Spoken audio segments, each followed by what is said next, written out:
جانا اتنا ہی کافی ہے۔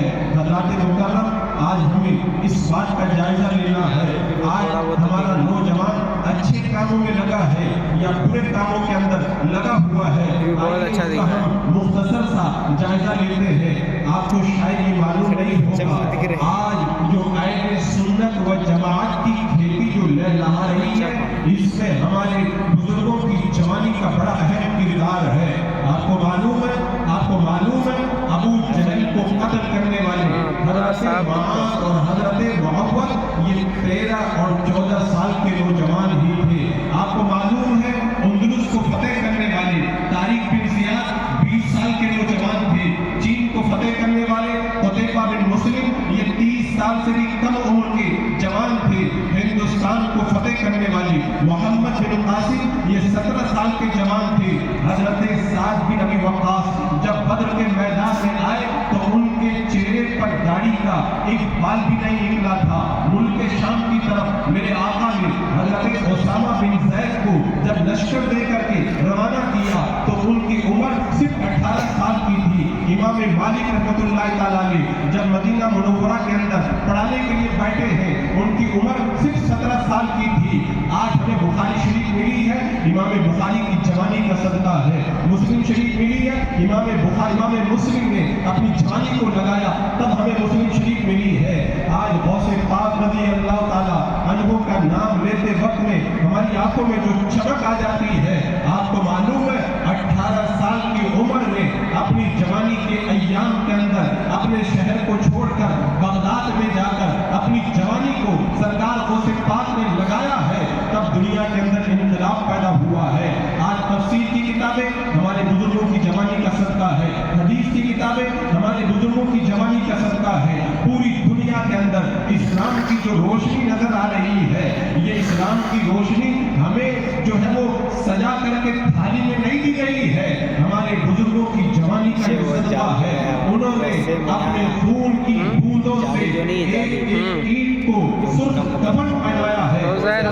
اسلام آج پوری دنیا کے اندر پھیلتا ہوا نظر آ رہا ہے۔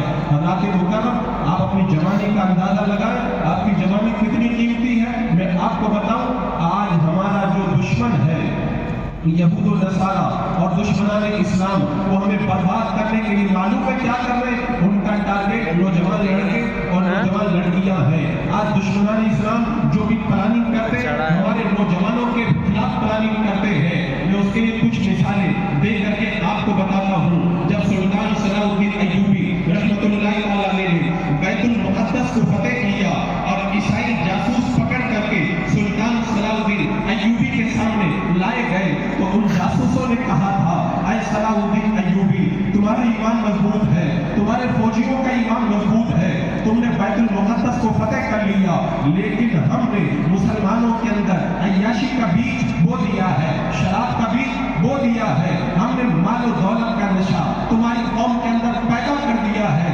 آنے والے زمانے کے اندر کسی ماں کی کوکھ سے کوئی صلاح الدین ایوبی نہیں پیدا ہوگا، کوئی نور الدین زنگی نہیں پیدا ہوگا۔ تبھی سلطان صلاح الدین ایوبی نے کہا تھا، میری نگاہیں دیکھ رہی ہے آنے والے دور کے اندر کسی علاقے کے اندر مسلمان تو ہوں گے لیکن وہاں پہ مسجدیں کم ہوں گی، عیاشی کے اڈے زیادہ ہوں گے۔ آج نگاہ اٹھا کر کے دیکھ لیں ہمارے جوانوں کا کیا حال ہے۔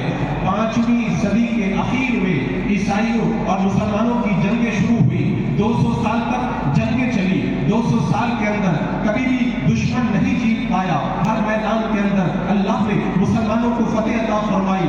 200 سال کے بعد میں صلیبی جنگوں کا ہیرو سینٹ لوئس جب مرنے لگا، مرتے وقت میں اس نے کہا تھا، ہم نے میدان کے اندر مسلمانوں کا مقابلہ کیا، ہم نہیں جیت پائے، مرتے مرتے میں تم کو نصیحت کرتا ہوں، اگر مسلمانوں کو برباد کرنا ہے تو تلوار کی ضرورت نہیں ہے، 3 کام کرو۔ پہلا کام یہ کرو، پختہ عقیدے والے مسلمانوں کو پنپنے مت دو۔ دوسرا کام یہ کرو، مسلمان بادشاہوں کو آپس میں لڑا دو۔ اور تیسرا کام یہ کرو، مسلمان جوانوں کو عیاشی میں لگا دو۔ تلوار کی ضرورت نہیں ہے، مسلمان ویسے ہی برباد ہو جائے گا۔ انہوں نے باضابطہ طور پر اس پر